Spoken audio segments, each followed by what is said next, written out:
La nature, de toute façon, n'existe pour nous que dans une certaine relation.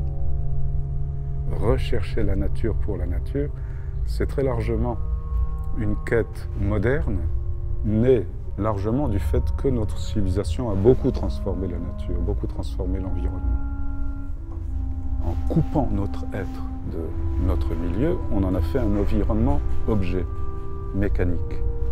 Le monde est devenu univers, universel. Pareil pour tous, alors que le monde est toujours spécifique, propre à chacun.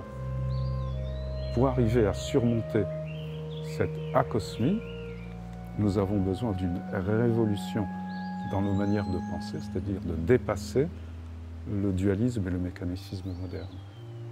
Et pour le dépasser, eh bien, il faut voir ce que le monde peut nous apprendre.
屋久島の民話なんかでは山割とかですね、いろんな言い方しますけども、妖怪がいるわけです、山の中に。でその妖怪にたぶらかされないようにしながら、妖怪とうまく付き合いながら登っていくというですね、そういう信仰をしてきておって、で山に登ったら、山の神様、その妖怪神様はいろんな木とか花とかに宿っているんですよね。